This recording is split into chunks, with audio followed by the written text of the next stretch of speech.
Hey y'all, welcome back to the Free Black Women's Library YouTube channel. Thank you so much for clicking on this video. Thank you for liking this video, and thank you for subscribing to my channel. Now, before I even get into the topic of this video, I want to make sure you all know that I have launched a crowdfunding campaign for the Free Black Women's Library. I am working on raising $50,000 to cover all of the costs that will come up in 2024. That includes rent, insurance, internet, utilities, water, taxes, etc., etc., etc. So go to givebutter.com/TFBWL if you are able to donate. Please share the link far and wide and help me in making the library secure and sustainable for the next upcoming year. All right. Now that I've got that out of the way, let's get into today's topic. Today I'm talking about The Gilded Age. Now, this is a historical drama that is currently streaming on HBO Max. We are in season 2, and those of you who've been a part of my little tiny YouTube universe for a while might have noticed that I did do 1 or 2 videos for season 1, and then I fell off, child. But I'm back, and I'm here to talk about season 2. Now, so far, there have been 4 episodes that have aired, so I'm going to talk about all of them at once and try my best not to make this video be extra long, even though I'm talking about 4 episodes in one time. But instead of going scene by scene, I will be talking about the characters. Now, just a little backstory on The Gilded Age, and part of what drew me to this show is because I am a huge fan of Downton Abbey. Now, Downton Abbey is a series that I watched obsessively and continue to rewatch even today in 2024. And it's the brainchild of Julian Fellowes, and Julian Fellowes is the same person behind The Gilded Age. Now, unlike Downton Abbey, which takes place in the Abbey, The Gilded Age takes place in New York. But similar to Downton Abbey, it's a historical drama that kind of explores class differences as well as relationships amongst the upper class and the so-called lower class. I don't even think I like that language, so I'm going to have to come up with new ways to say that, because it kind of implies a sense of hierarchy. But under capitalism, there is hierarchy, right? So I guess it makes sense. Anywho, The Gilded Age takes place around the turn of the century in New York City. And me being a New York City girl, I couldn't resist but get drawn to the story.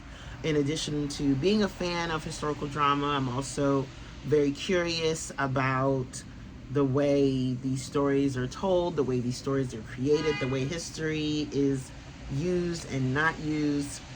So I'm into it, but I will admit that The Gilded Age has not grabbed me in the same way that Downton Abbey did. I'm not sure why. I don't know if it's because, well, we'll get into that later, but I'm still watching. And one of my favorite things about The Gilded Age so far has been the costumes and set design. Now, if you're a person who loves costuming, who loves set design, I highly recommend this show because it is a masterclass in these 2 subjects. Now, I tried to write down a list around the show as far as like the costume and set design. I wrote like my notes, so I'm just gonna read y'all my notes verbatim in terms of the costume and set design for The Gilded Age. Absolutely stunning, gorgeous, beautiful, visually incredible, top tier, 10s across the board, out of this world. The hats, the dresses, the jewelry, the tableware, the food, unbelievable. The hair, the attention to detail, you really feel like you have been transferred to this time period visually watching this show. So shout out to the team who's making that happen. Bob Shaw is the production designer, and Kasia Walika Mamor is the costume designer. So they deserve every award known to mankind within this field of costume and set design, like the wallpaper, the lighting, the oh, so good, so good, so good. Like it makes me want to do a little dance. Sometimes I'm watching the show and I just have to pause my computer just so I can look at that background, the gilding, the detailing. Chef's kiss. Chef's kiss. The show is beautiful. Absolutely beautiful. It's a work of art. It's a work of art. Now, as I said, the visuals are serving me everything I could ever want, especially late 1800s, New York City. But the story, I don't know. I don't know what it is that's missing. I don't know why, but I don't feel really caught up in anyone's saga just yet. So, yeah, because with Downton Abbey, and I'm going to try my best not to compare The Gilded Age to Downton Abbey repeatedly because it is two different shows, completely different cast, completely different crew, right? Outside of Julian Fellows, right? But I will say that Downton Abbey gave me all those impeccable visuals, but it also gave me story, like the three sisters, Edith, Mary. They had me caught up.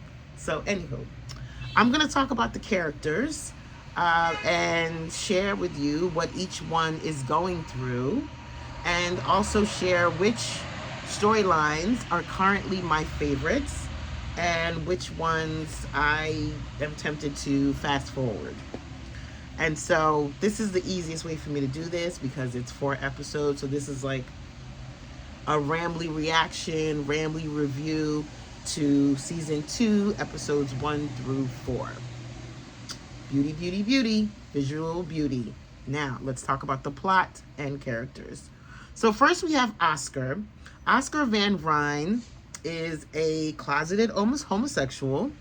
And initially, when we first encountered Oscar, he was on a mission to pursue Gladys, the young woman who lives across the street, who moved in across the street, who's from a very wealthy family, the daughter of George and Bertha.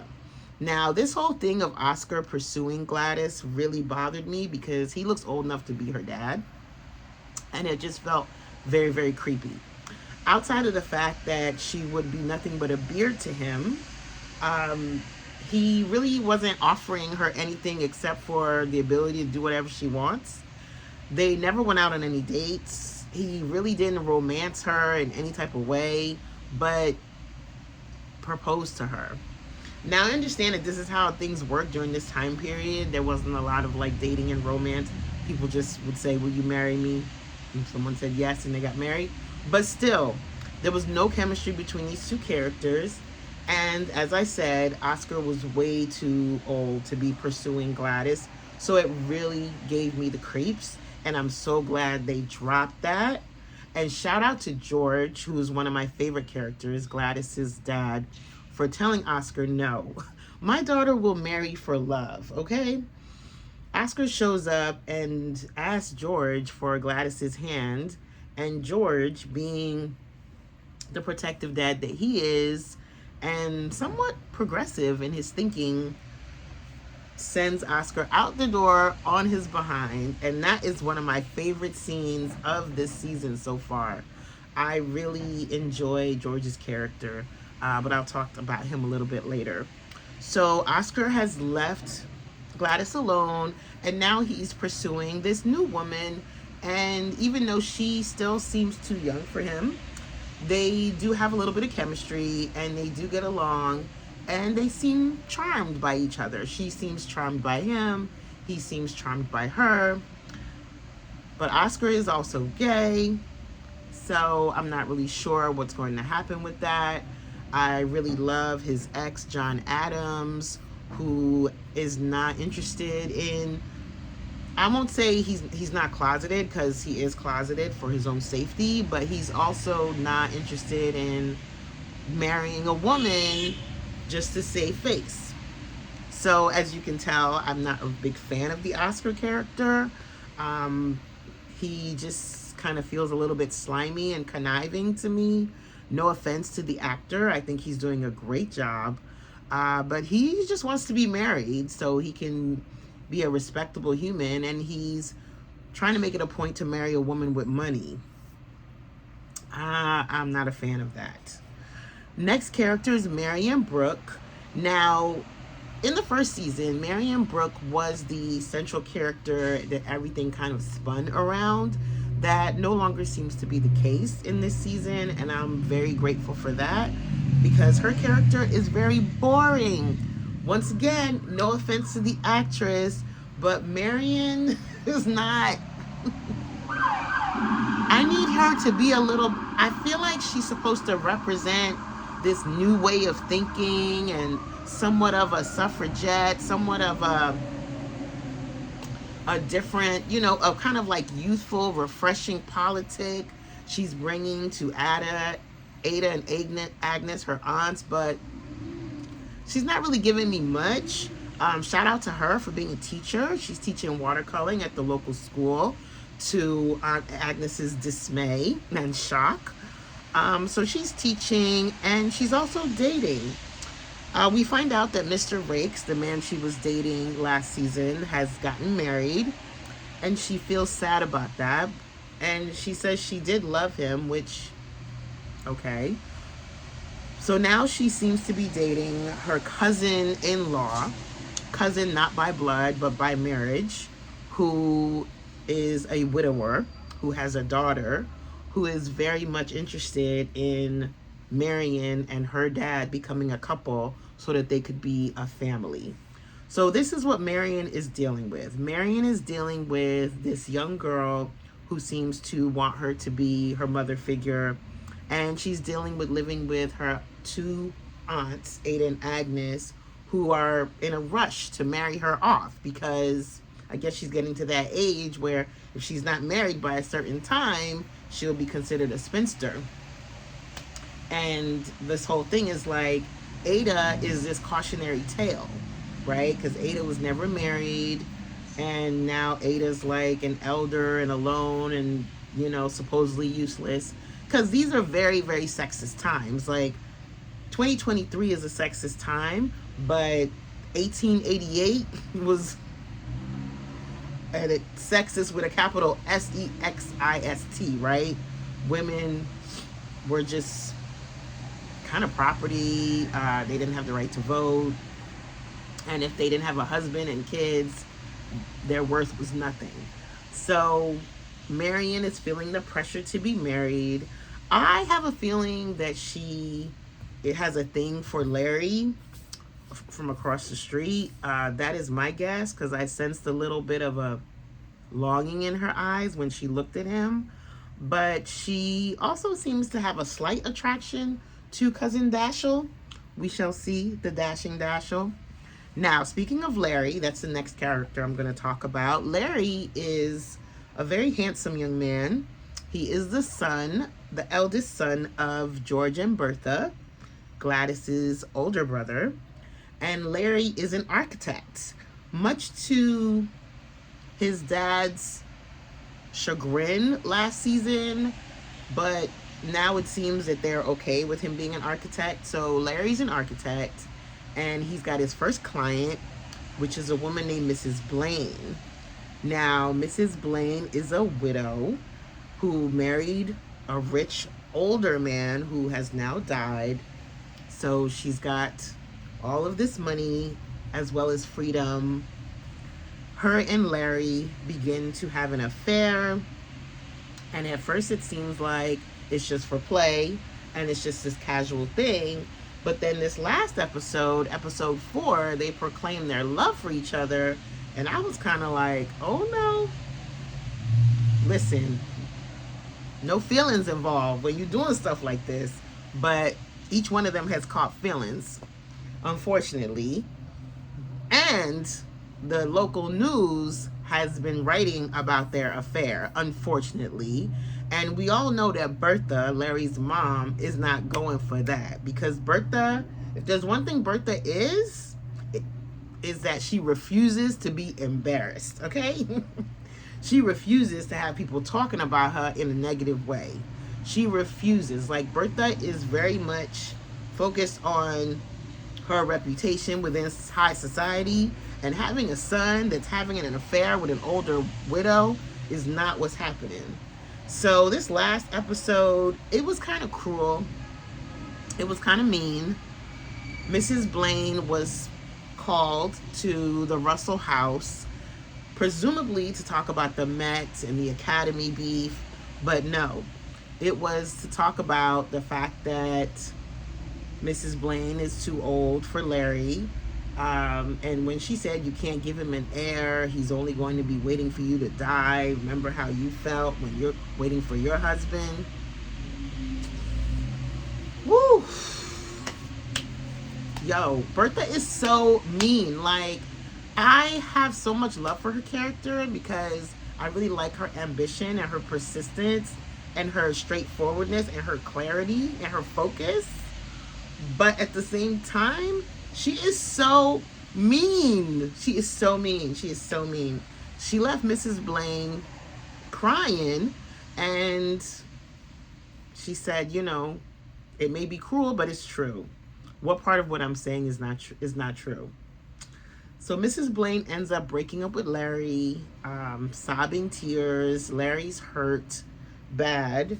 Not sure what's going to happen in that story, but I'm sure there's going to be some type of confrontation between Larry and his mom.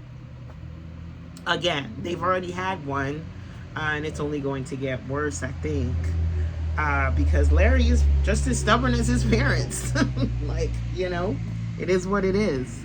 So moving on to the next character, which I've already mentioned is one of my favorites, Bertha.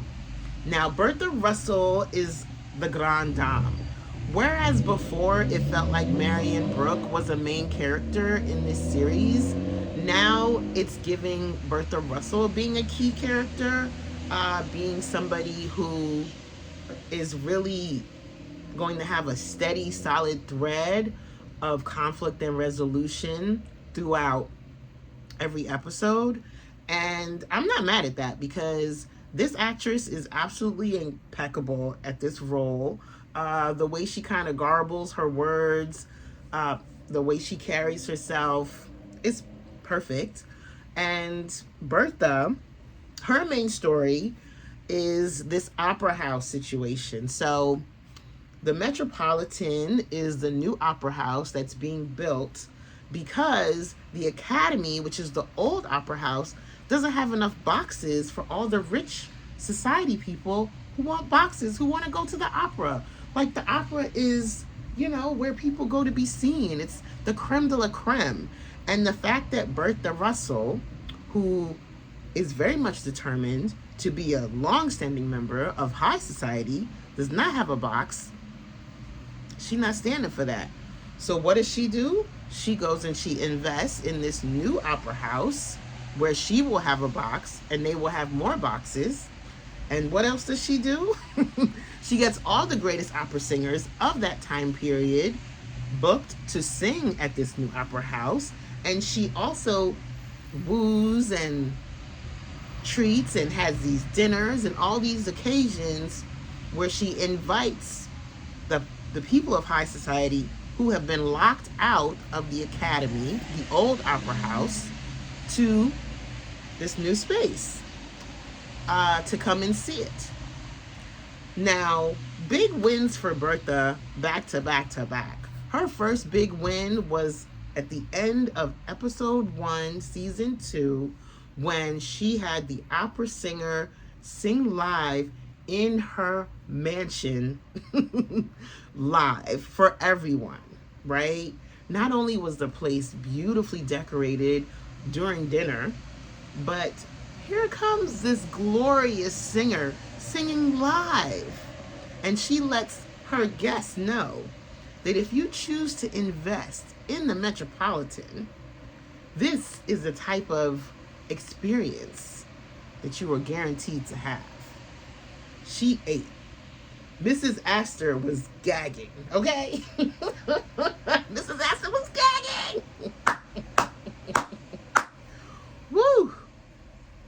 said, I plan on winning the war. And what's that song? All I do is win. That feels like Bertha's theme song right now, because every time it seems like she's up against and she's like falling, so things work out for her. She's got this amazing husband who's filthy rich, who will basically do whatever she says. And she's also cunning and smart and really knows how to talk to people. Not in a way that is insulting outside of Mrs. Blaine, but in a way of, like a politician. Yeah, she's got that political charm.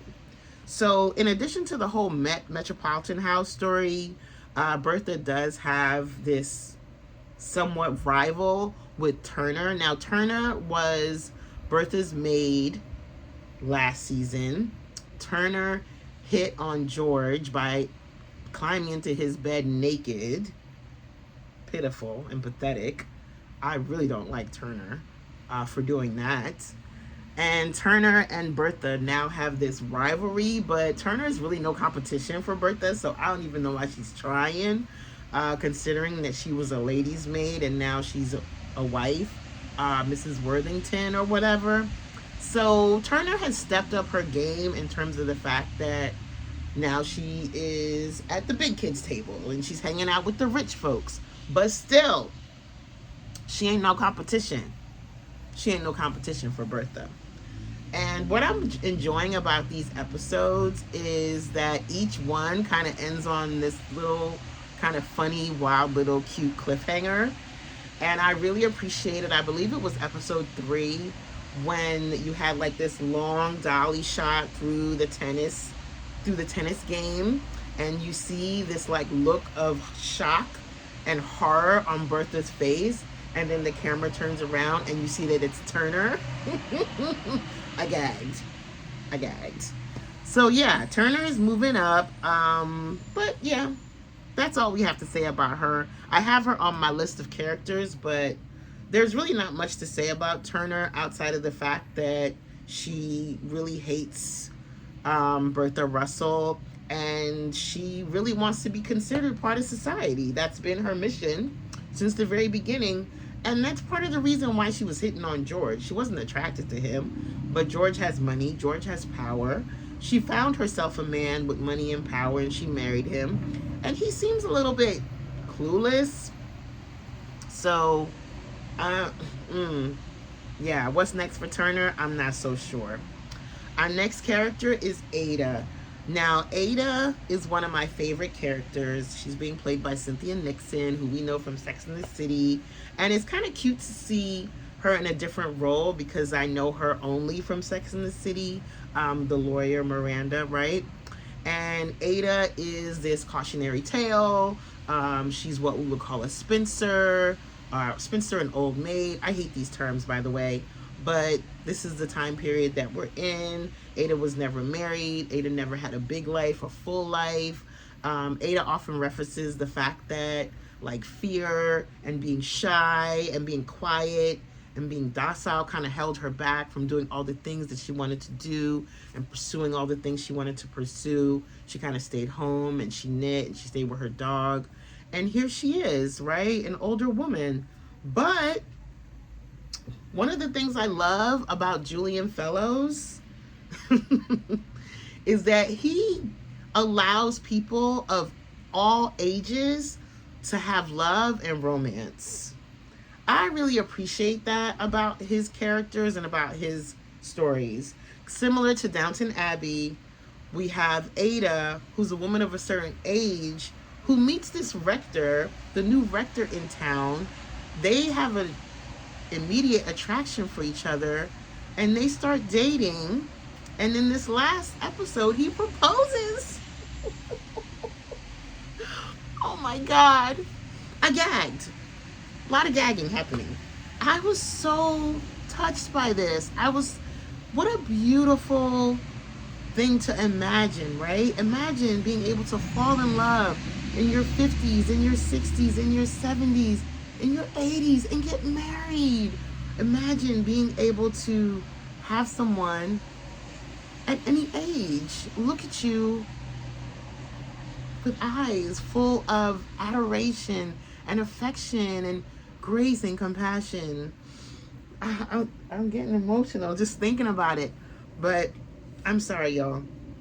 When it comes to love stuff, I'm very, very corny. Like, I am a sucker for a sweet, well-told love story. And I feel like even though this might seem rushed, it didn't feel rushed for me. The pacing of it didn't feel rushed. Because first of all, once you get to a certain age, when you know, right? And the rector knew that this woman is so kind and so sweet. The fact that she got him that clam chowder that he talked about, the sense of kinship they had around like watercolor paintings. It's those little simple things that really make you feel like, you know what? I'm going to choose this person. And she said yes. Now, I definitely felt sad at the very next scene when we see Agnes eating lunch alone. I felt sad for Agnes a little bit. But you know what, Agnes? You brought this on yourself. Because you could have gone out. You could have friends.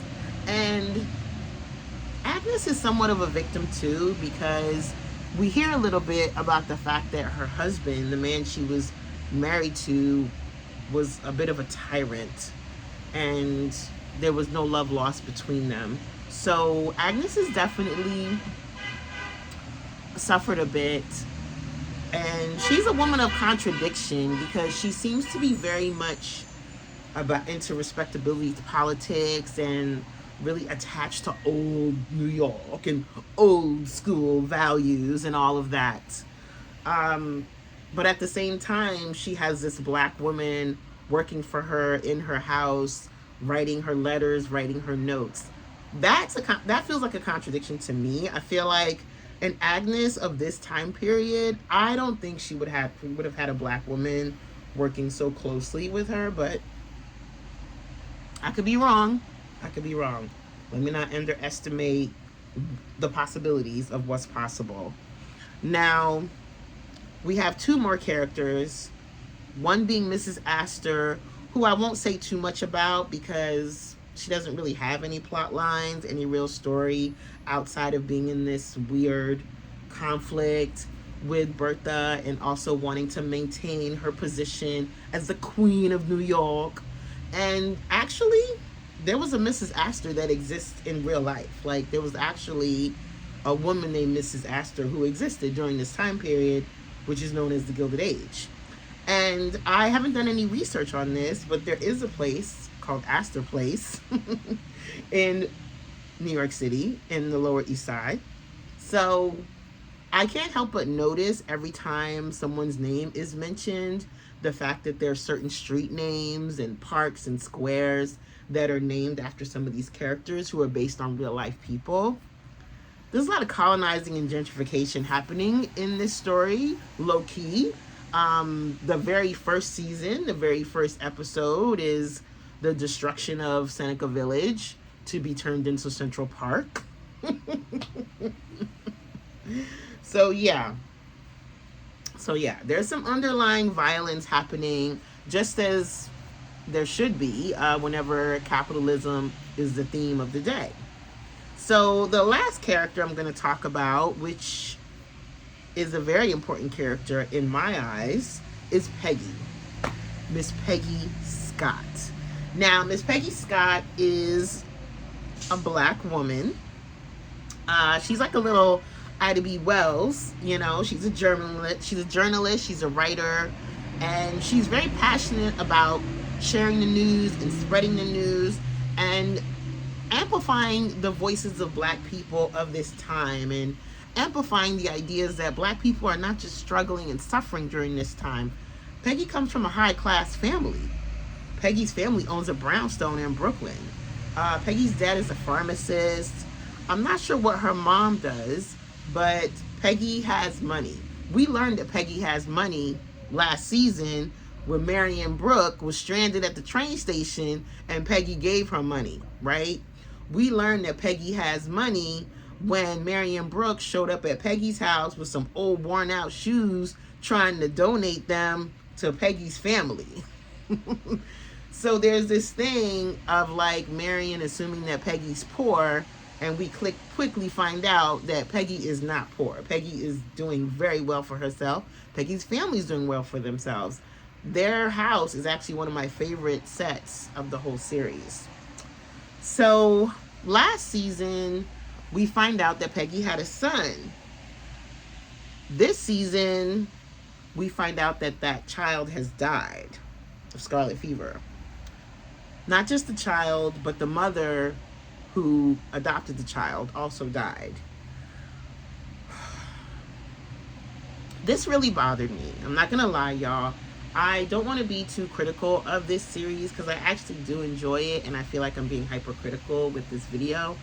But I really don't like the way Peggy Scott's character is being handled in this series. And admittedly, it's probably because I'm taking her character very personal, because I'm looking to see more from a black woman character within a period piece of this time period.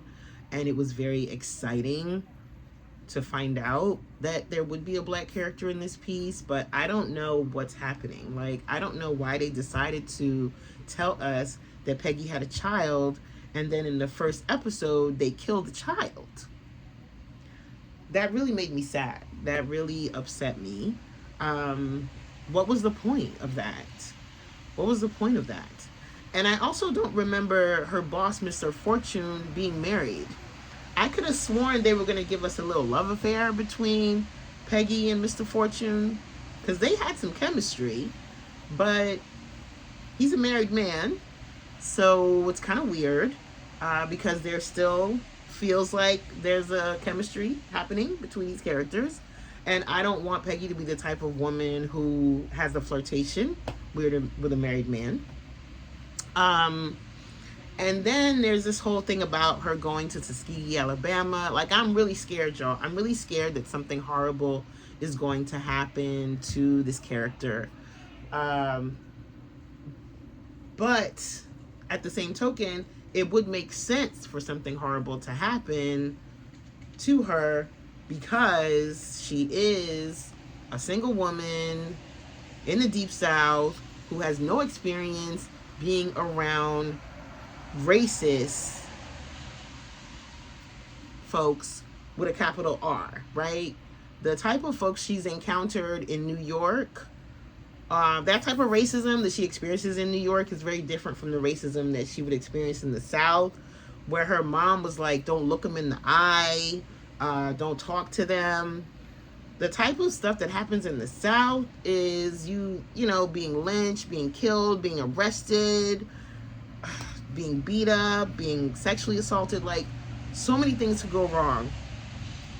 And I just pray to God that whatever happens, Peggy survives it.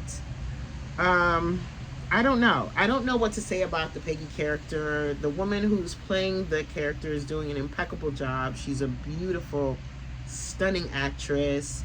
Peggy's hair and clothing, everything is just beautiful. Mr. Fortune is fine, okay? I love that we get to see Booker T. Washington, and we get to have this debate between Booker T. Washington and Mr. Fortune, between those two characters. And shout out to Erica Armstrong. I believe that's her name. I apologize if it's not. I believe Erica Armstrong Dunbar, I believe is her name. She's a black historian and a black writer who is part of the consultant team for the Gilded Age, and I believe that she has a lot of influence when it comes to the dialogue amongst the black characters, and I appreciate that. Shout out to her. That conversation between Booker T. Washington and Mr. Fortune at the dinner table, as far as like the approach, is very much a conversation that has been happening at black dinner tables throughout time within this country, as far as like, how do we move towards liberation? How do we move towards safety? How do we deal with racism? So listen, I'm a fan of both sides. It's not an either or for me, it's a both and, right? But a little bit more about Peggy's character. She's an only child, so the fact that she has no siblings kind of saddens me a little bit. And I love Audra McDonald, who's playing her mom. And I just want more. I want more for Peggy. Like, I want a little romance for Peggy. And I want a little joy for Peggy. I want joy outside of the workspace. I love the fact that she's an intellectual, she's a scholar, she's a writer, she has strong opinions. She's got this like kind of a feminist streak, similar to Marion. They both have this kind of suffragette feminist speak, like Peggy talks about not having the right to vote, right? All good, all good. We love that. We love that. But I just want a little more meat added to the bones. And I'm hoping that we get that. I'm hoping that we get that. All in all, I will say that my favorite plot line so far is Bertha Russell's. But that's because I really enjoy her determination and she gives no F's. She gives no F's. George is my favorite character. Oh, I didn't talk about what George is going through with the union. Now, this is where I have a problem with George. George not giving the union people any leeway, any support. I mean, he is a robber baron. He is a capitalist. So it makes sense, I guess, that he wouldn't be pro-union. But he's dealing with some stuff. But he's coming out of most of his situations unscathed. But I'm not too sure how things are going to work out. Like, once this strike begins, hopefully there's no violence and nobody dies. We shall see. We shall see. And the other thing I want to say about George is that fight that he had with Bertha was so cute. I'm glad they finally made up. But it was so cute. And, like, listen, George is the prototype. Outside of him being a capitalist and a stubborn kind of brute, he's the prototype, and him and Bertha are a power couple. The end. So, yeah. So, are you watching The Gilded Age? That's all I have to say so far. Are you watching The Gilded Age? Let me know what you think of the show. Let me know what your favorite characters are, what your favorite plot lines are. Are you loving it? Are you caught up? Are you still taking time to ease in?